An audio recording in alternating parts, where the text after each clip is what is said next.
नमस्कार. सादर करीत आहोत ठाणे वार्ता. ठळक घडामोडी. महात्मा गांधींच्या पुतळ्याच्या विटंबनेच्या विरोधात मुंबऱ्यात जोरदार आंदोलन. मी मंत्री आमदार नंतर, मराठी आधी, मंत्री प्रताप सरनाईक यांची ठाम भूमिका. आणि KDMCच्या जनता दरबारात आयुक्तांनी केलं नागरिकांच्या तक्रारीचं निवारण. आम्हाला फेसबुक आणि यूट्यूब चॅनलवर फॉलो करायला मात्र विसरू नका. तर पाहूया ठळक घडामोडी विस्तृतपणे, पण काही क्षणातच. रोज रोज तेच राजकीय कार्यक्रम बघून कंटाळलात ना? अहो, मग ठाणे वार्ता श्रीस्थानक आता तुम्हाला नवनवीन कार्यक्रमांचा आनंद लुटण्याची संधी देते. आपल्या घरातील लग्न, मुंज, कोणतंही शुभकार्य अशा विविध घटनांचा आनंद आपण ठाणे वार्ता श्रीस्थानक वाहिनीवर लुटू शकता आणि सगळ्यांपर्यंत पोहोचवू शकता. यासाठी फक्त एवढंच करायचं, या दूरध्वनी क्रमांकावर संपर्क साधायचा. आपले कार्यक्रम आमच्यापर्यंत सगळ्यांपर्यंत पोहोचवायचे. आपण पाहत आहात श्रीस्थानक वाहिनी, ठाणे जिल्ह्याचं मुख्य व्यासपीठ. ठाणे वार्ता पहा श्रीस्थानक वाहिनीवर. आता सकाळी 9:15 पासून रात्री 9:15 पर्यंत ठाणे वार्ता, ठाण्यातील पहिलं दृकश्राव्य माध्यम. ठाणे वार्ता आणि श्रीस्थानक वाहिनीचं लाईव्ह स्ट्रीमिंग. ठाणेवार्ता.com वरील लाईव्ह स्ट्रीमवर क्लिक करा आणि अगदी मोबाईलवरही ठाणे वार्ता श्रीस्थानक वाहिनीचा आनंद लुटा. यासाठी आमचं ॲप डाउनलोड करा. ठाणे वार्ता पहा श्रीस्थानक वाहिनीवर. आता सकाळी 9:15 पासून रात्री 9:15 पर्यंत ठाणे वार्ता, ठाण्यातील पहिलं दृकश्राव्य माध्यम. आपण पाहत आहात श्रीस्थानक वाहिनी, ठाणे जिल्ह्याचं मुख्य व्यासपीठ. पुण्यात एका समाजकंटकानं महात्मा गांधी यांच्या पुतळ्याची विटंबना केली. त्याचा निषेध करण्यासाठी तसंच समाजकंटक सूरज शुक्ला याला अटक करावी या मागणीसाठी डॉक्टर जितेंद्र आव्हाड यांच्या मार्गदर्शनानुसार राष्ट्रवादी विद्यार्थी काँग्रेस शरदचंद्र पवार पक्षाच्या राष्ट्रीय कार्याध्यक्ष मर्जिया पठाण यांच्या नेतृत्वाखाली जोरदार आंदोलन करण्यात आलं. या आंदोलनात शेकडो नागरिक आणि विद्यार्थी सहभागी झाले होते. पुणे रेल्वे स्टेशन बाहेर असलेल्या राष्ट्रपिता महात्मा गांधी यांच्या पुतळ्यावर सूरज शुक्ला या समाजकंटकानं कोयत्यानं हल्ला केला होता. या घटनेचा निषेध करण्यासाठी मर्जिया पठाण यांच्या नेतृत्वाखाली शेकडो नागरिक आणि विद्यार्थी या आंदोलनात सहभागी झाले होते. गांधी हम शर्मिंदा है, आपके कातिल जिंदा है, सूरज शुक्लावर देशद्रोहाचा खटला दाखल करा आदी घोषणा यावेळी आंदोलकांनी दिल्या. महात्मा गांधी यांनी फक्त भारतातच नव्हे तर जगभर अहिंसेचा संदेश दिला आहे. आज जगात गांधी तत्वज्ञानाला विशेष महत्त्व दिलं जातं. अगदी ओबामा यांनी देखील गांधी विचारांचा अवलंब केला होता. भारताला स्वातंत्र्य याच महात्मा गांधींच्या तत्वामुळे मिळालं. मात्र या देशाच्या स्वातंत्र्य लढ्यात ज्यांचं कोणतंही योगदान नाही असे लोक महात्मा गांधींचे अवमूल्यन करतायत. अशा लोकांवर कडक कारवाई करण्याची आज गरज आहे. सूरज शुक्ला यानं जे कृत्य केलं ते द्वेष पसरवणार आहे. असा द्वेष पसरवणाऱ्या प्रवृत्ती तुरुंगात टाकायला हव्यात असं मर्जिया पठाण यांनी सांगितलं. मीरा भाईंदर शहरात मराठी एकीकरण समितीच्या वतीनं काल मीरा रोड इथं मराठी अस्मिता, स्थानिक भाषकांचे अधिकार आणि न्याय मागण्यासाठी आयोजित करण्यात आलेल्या मोर्चात मराठी एकीकरण समितीचे अध्यक्ष गोवर्धन देशमुख यांच्या विनंतीवरून महाराष्ट्र राज्य परिवहन मंत्री तथा धाराशिव जिल्हा पालकमंत्री प्रताप सरनाईक स्वतः सहभागी झाले होते. पण महाराष्ट्र राज्य परिवहन मंत्री असताना ही उबाठा आणि मनसेचे कार्यकर्ता तेथे विरोधात घोषणाबाजी देणार हे माहीत असून देखील मराठी भाषा आणि मराठी माणसांसाठी मंत्री प्रताप सरनाईक यांनी अपमान सहन करीत मोर्चात आपला सहभाग नोंदवला.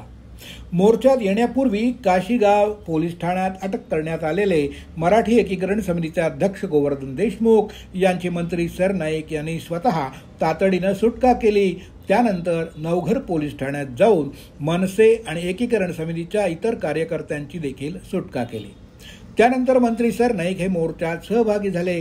काल रात्री उशिरा पोलिसांकडून करण्यात आलेल्या गैरवर्तणुकीबाबत मंत्री सरनाईक यांनी मुख्यमंत्री देवेंद्र फडणवीस यांची भेट घेऊन पोलिसांकडून करण्यात आलेल्या मनसे नेते आणि पदाधिकाऱ्यांच्या चुकीच्या अटकेबाबत सविस्तर चर्चा केली.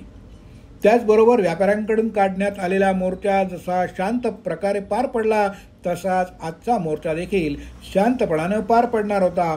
पण हा मोर्चा होण्याआधीच पोलिसांकडून गुंडगिरी करत मनसे नेते यांना अटक करण्यात आली.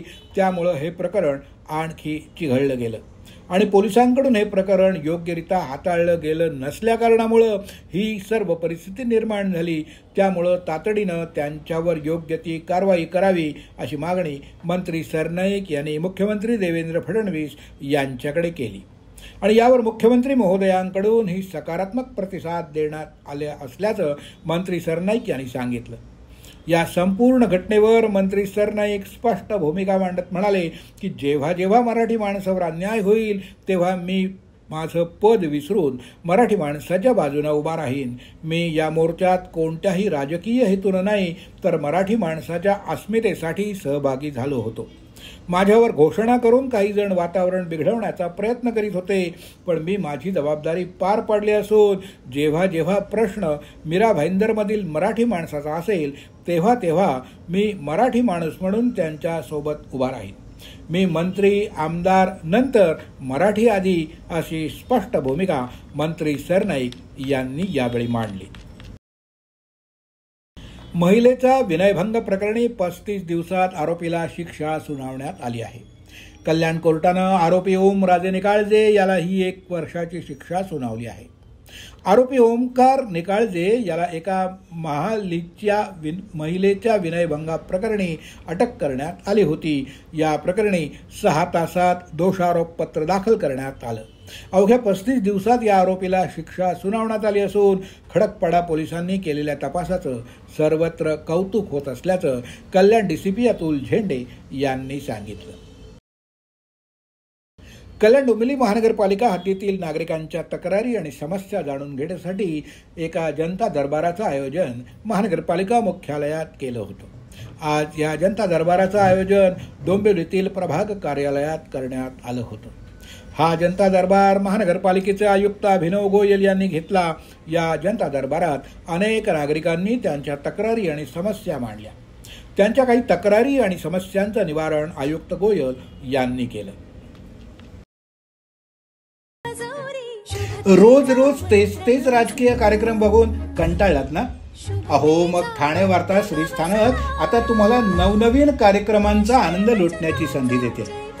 आपल्या घरातील लग्न मुंज कोणतंही शुभकार्य अशा विविध घटनांचा आनंद आपण ठाणे वार्ता श्रीस्थानक वाहिनीवर लुटू शकता आणि सगळ्यांपर्यंत पोहोचवू शकता. यासाठी फक्त एवढंच करायचं, या दूरध्वनी क्रमांकावर संपर्क साधायचा. आपले कार्यक्रम आमच्यापर्यंत सगळ्यांपर्यंत पोहोचवायचे. आपण पाहत आहात श्रीस्थानक वाहिनी, ठाणे जिल्ह्याचं मुख्य व्यासपीठ. ठाणे वार्ता पहा श्रीस्थानक वाहिनीवर. आता सकाळी 9:15 पासून रात्री 9:15 पर्यंत ठाणे वार्ता, ठाण्यातील पहिलं दृकश्राव्य माध्यम. ठाणे वार्ता आणि श्रीस्थानक वाहिनीचं लाईव्ह स्ट्रीमिंग ठाणेवार्ता.com वरील लाईव्ह स्ट्रीमवर क्लिक करा आणि अगदी मोबाईलवरही ठाणे वार्ता श्रीस्थानक वाहिनीचा आनंद लुटा. यासाठी आमचं ॲप डाउनलोड करा. ठाणे वार्ता पहा श्रीस्थानक वाहिनीवर. आता सकाळी 9:15 पासून रात्री 9:15 पर्यंत ठाणे वार्ता, ठाण्यातील पहिलं दृकश्राव्य माध्यम. आपण पाहत आहात श्रीस्थानक वाहिनी, ठाणे जिल्ह्याचं मुख्य व्यासपीठ. ठाणे महानगरपालिकेचा पुढील लोकशाही दिन सोमवार 4 ऑगस्ट रोजी आयोजित करण्यात आला आहे. नागरिकांनी ऑगस्ट महिन्याच्या लोकशाही दिनाच्या 15 दिवस आधी म्हणजेच 21 जुलै पूर्वी त्यांचं अर्ज आणि निवेदनं महानगरपालिका भवन नागरी सुविधा केंद्र इथं 2 प्रतीत सादर कराव्यात. निवेदन दाखल करताना अर्जदारानं प्रत्येक निवेदनासोबत प्रपत्र 1B सादर करणं आवश्यक आहे. प्रपत्र 1B नागरी सुविधा केंद्र इथं उपलब्ध करून देण्यात आलं असून महाराष्ट्र शासन सामान्य प्रशासन विभागाकडील परिपत्रकानुसार माहे डिसेंबर 2012 पासून लोकशाही दिनाच्या दिवशी नागरिकांचं निवेदन न स्वीकारता हे निवेदन 2 प्रतीत लोकशाही दिनाच्या 15 दिवस आधी महापालिका कार्यालयात सादर करणं आवश्यक असल्याचं स्पष्ट करण्यात आलं आहे. मुख्यालयातील या लोकशाही दिनामध्ये परिमंडळ लोकशाही दिनात ज्या नागरिकांनी आपली निवेदनं सादर केली आहेत, तसंच ज्या निवेदनांवर 1 महिन्यापर्यंत कोणतीही कार्यवाही झालेली नाही, अशाच निवेदनांचा स्वीकार करण्यात येईल. नागरिकांनी महानगरपालिका मुख्यालयातील लोकशाही दिनामध्ये निवेदन सादर करताना परिमंडळ लोकशाही दिनामध्ये मिळालेला टोकन क्रमांक नमूद करणं आवश्यक आहे. अर्जदारानं एका अर्जात एकच तक्रार दाखल करावी. एकापेक्षा जास्त तक्रारी असलेला अर्ज स्वीकारला जाणार नाही. त्याचप्रमाणे आस्थापना विषयक विविध न्यायालयात लोक आयुक्त यांचेकडे प्रलंबित असलेल्या प्रकरणाच्या तक्रारी, माहिती अधिकार कक्षेत येणारी प्रकरणं, तसंच राजकीय पक्षांच्या नगरसेवकांच्या संस्थेच्या लेटरहेडवरील अर्ज अंतिम उत्तर दिलेलं आहे किंवा देण्यात येणार आहे अशा प्रकरणी देखील केलेला अर्ज तक्रार वैयक्तिक स्वरूपाची नसेल तर असे अर्ज स्वीकारले जाणार नाहीत, याची नोंद घ्यावी.